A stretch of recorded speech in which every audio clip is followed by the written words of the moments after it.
본문의 말씀을 가지고 씨앗, 땅, 그리고 열매에 대한 이야기를 좀 나누려고 합니다. 씨 뿌린 자의 비유라고 하는 제목을 가지고 있는 그런 그 교훈인데, 씨앗이 있고 또 땅, 밭이 있고 그리고 열매가 있는, 이게 따로따로 노는 게 아니라 한꺼번에 같이 움직이면서 어떤 결과물을 만들어내는 것인데, 문제는 이 씨앗은 항상 최상급이고 씨앗은 항상 완전한 것이, 그런데 이게 열매로 가야만 하는데 그 과정에 뭐가 있냐면 땅이 있는데, 밭이 있는데, 그 밭이 어떤 상태에 따라서 열매가 있을 수도 있고 없을 수도 있고, 그 땅이 어떤 땅이냐에 따라서 열매가 이때 30배냐 60배냐 100배 차이가 나는 그 모습을 우리에게 오늘 소개하고 있다고 하는 겁니다. 이런 너무나 잘 아는 그런 이야기지요. 이 씨앗은 하나님의 말씀입니다. 밭은 우리의 마음과 영혼이에요. 그리고 우리의 이 열매라고 하는 삶의 복이에요. 반드시 기억해야 될 것은 뭐냐면, 하나님은 우리의 삶에 절대 열매를 주지 않으세요. 씨앗을 먼저 주시고 그 씨앗을 발화시키고 이 밭에다가 놓은 씨앗을 만들어냄으로 말미암아 열매가 되게끔 하는 것이 하나님의 인도하심이에요. 그런데 우리는 그런 생각을 하지 아니하고 왜 나에게 열매가 없느냐 하는 것, 그리고 왜 이렇게 말씀이 어려운가 하는 생각만 해요. 과연 말씀이 어려울까요? 네, 모르기 때문에 어려울 수도 있고 익숙하지 않기 때문에 어려울 수 있지만, 성경은 오늘 우리에게 이렇게 얘기를 해요. 신명기 30장 11절에 그렇게 말합니다. 내가 오늘 내게 명령한 이 명령을 따라하다. 내게 어려운 것도 아니요 먼 것도 아니라, 어려운 게 아니라고 하는 거예요. 그 말씀이 또 어디에 나오냐면 요한일서 5장 3절에 똑같은 얘기예요. 하나님을 사랑하는 것은 이것이니 우리가 그의 계명을 지키는 것이라. 다른 말로 말하면 내가 계명을 지키지 않고 살면 나는 하나님을 사랑하지 않는 거예요. 근데 하나님을 사랑하는 것이 그 계명을 지키는 것인데, 따라합시다. 그의 계명들은 무거운 것이 아니로다. 네, 어렵거나 또 멀리 있거나 또 나에게 무거운 거나 그렇지 않다 하는 거예요. 근데 왜 나는 자꾸 그게 어려울까? 나는 게 왜 자꾸 무거울까? 안 하려고 하기 때문에 그래요. 내가 하나님의 말씀대로 들으려고 하지도 않고 그대로 살려고도 하지 않으니까 하나님의 말씀이 자꾸 어렵게만 느껴지고 무겁게만 느껴지는, 곧 말씀의 문제가 아니라 나의 반응이 문제고, 말씀이 문제가 아니라 나의 순종이 문제라고 하는 것을 얘기하는 것인데, 다시 한번 오늘 예배를 드리면서 하나님의 말씀은 그대로인데 내가 어떻게 하에 따라서 열매가 달라지는구나 생각을 하고, 하나님의 말씀대로 살아감으로 말미암아 좋은 땅이 되어 100배 열매를 경험하는 여러분의 모습들이 만들어지기를 주님의 이름으로 축원합니다. 그 모습이 무엇일까 하는 것들을 몇 가지로 생각해 보면서 은혜를 나누고자 해요. 첫째 따라합시다. 길가와 같은 마음이 있다. 오늘 네 가지 마음의 밭을 우리에게 얘기하고 있는데, 첫 번째는 길가와 같은 마음이. 15절의 말씀해 보니까 말씀이 길가에 뿌려졌다는 것은 이들을 가리킴이 곧 말씀을 들었을 때 사탄이 즉시 와서 그들에게 뿌려진 말씀을 빼앗는 것이요 라고 하는 것입니다. 어찌 보면 길가라고 하는 말은 밭이 아니라고 하는 말이에요. 그 길가라고 하는 것은 계속 사람들이 움직이거나 짐승들이 움직이거나 마차나 그 당시에 이런 것들이 움직임으로 말미암아 이게 더 이상 곡식에 자랄 수 없는 그런 상태로 되어 있는 것들이 이 길가에 굳어지고 닫혀지고 있는 마음과 똑같은 겁니다. 뺀질뺀질해져 가지고 어떠한 것도 그 속에서 자랄 수 없는 그 상황이, 설사 자랄 수 있는다 할지라도 길가에 있기 때문에 새들이 와서 금방 쪼아가는 거예요. 그러니까 하나님의 말씀이 우리의 마음밭에 뿌려져 있는데, 길가와 같은 심령을 가진 사람들은요, 이미 말씀이 들어가기도 전에 사탄이 여러분의 마음을 빼앗고 있는 겁니다. 빼앗긴 말씀이기 때문에 내 속에서 말씀이 남아있지 아니하고, 말씀이 남아있지 아니하니까 아무것도 할 수 없는 자가 되는 거예요. 왜? 이미 우리에게 있어야 될 말씀들을 다 빼앗긴 상태로 우리는 그냥 말씀의 영향력이 없는, 그냥 자연인의 모습대로, 세상의 모습대로 그냥 그렇게 놓여진 그 모습을 의미하는 것이에요.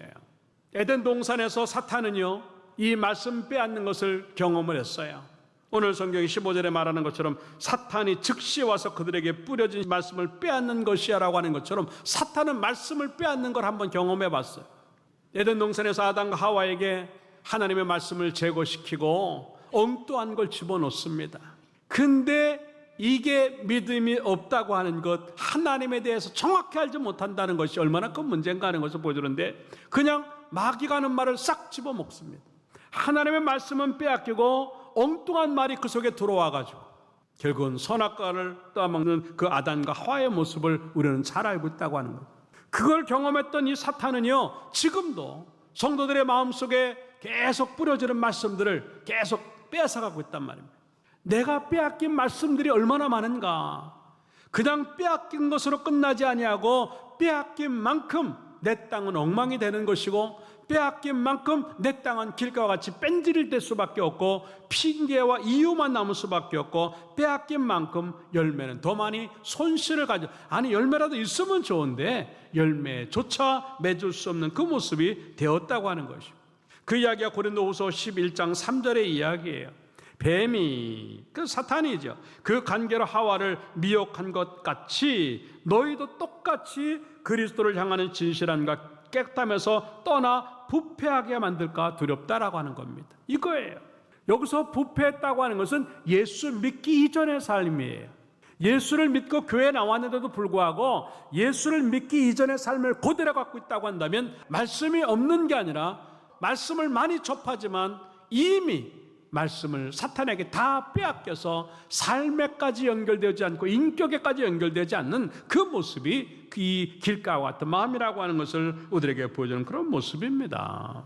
로마서 2장 5절에 가서 보면 이걸 갖다가 뭐라고 말을 하고 있냐면 고집이라고 표현하고 있습니다. 내 고집과 회개하지 아니하는 마음을 따라서 진노의 날 하나님이 심판하시는 그때 그 진노를 갖다 쌓는 거예요. 지금 말씀대로 살지 않는다 그래서 아무 일도 일어나지 않아요. 그러니까 우리의 마음이 무뎌져 있는 거예요. 딱딱해져 가지고 하나님의 말씀이 안 들어와도 전혀 상관이 없다고 느끼는 그 모습이에요. 성경에 말하기를 그래서 뭐라고 말하냐면, 하나님의 심판이 더디다고 느끼기 때문에 우리 속에 두려움이 없다고 하는 겁니다. 에이, 별일 있겠어? 에이, 설마 그러겠어? 어느 순간에 그게 오면요, 너무 비참해지는 거잖아요.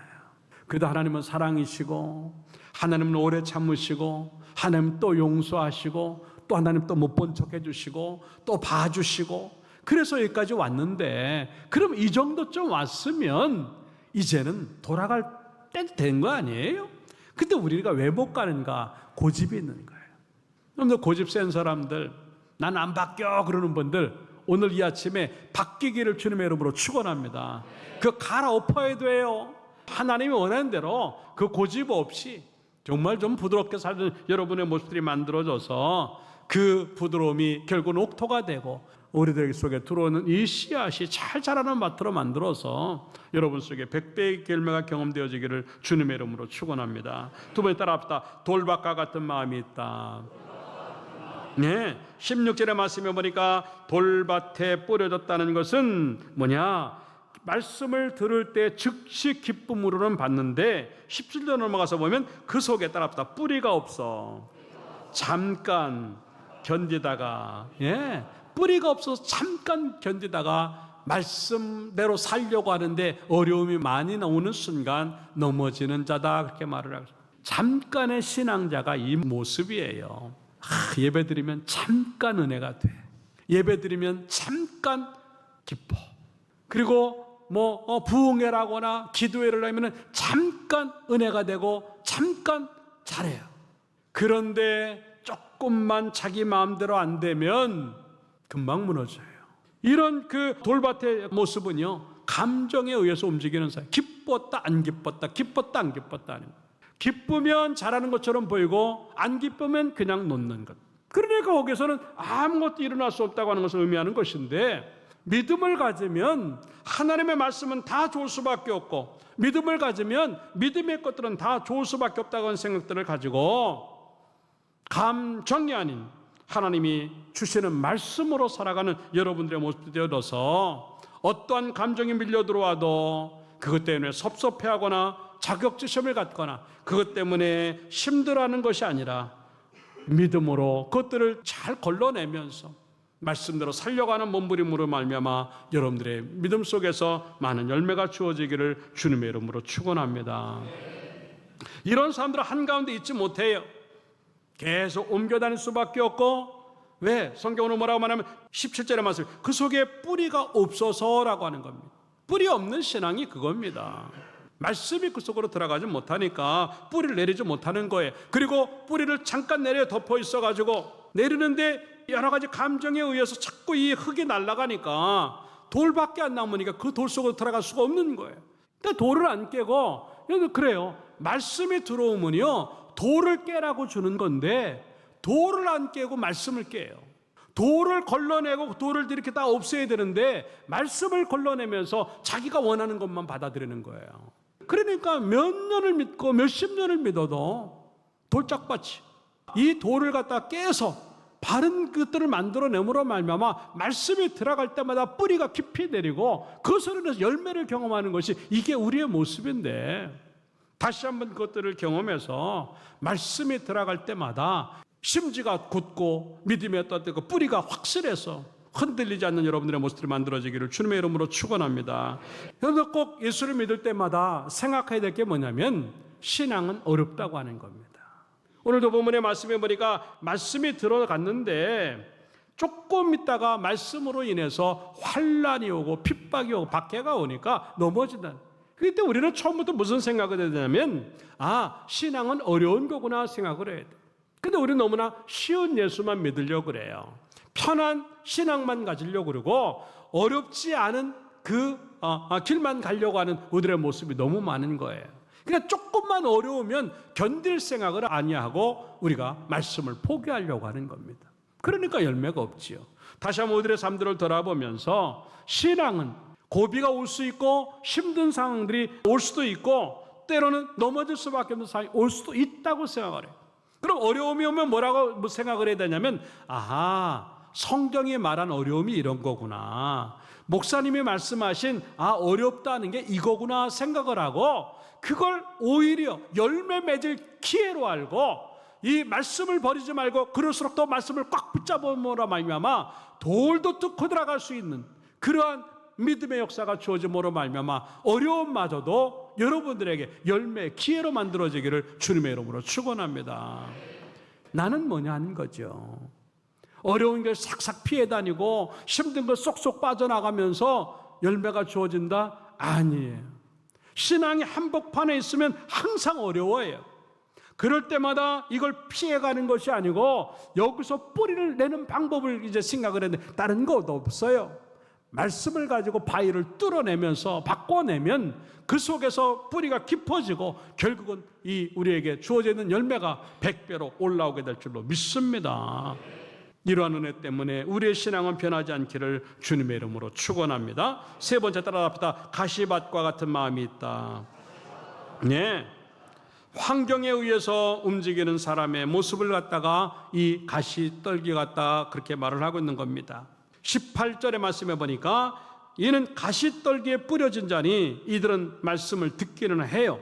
그런데 세상에 염려가 들어가고 재물에 유혹이 들어가고 기타 욕심에 들어와서 말씀을 막아버리는 거예요. 말씀이 없는 게 아니라 자기 스스로가 말씀을 막는 거예요. 환경에 의해서 왔다 갔다 합니다. 아까도 그랬지만 다 우리의 삶은 어려워요. 때로는 물질 때문에 어렵고 건강 때문에 사람 때문에 상황 때문에 다 어려워요.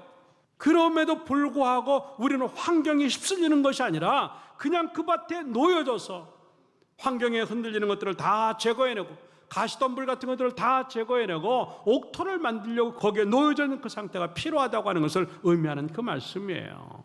너무나 많이 우리는요 환경에 떠내려가요.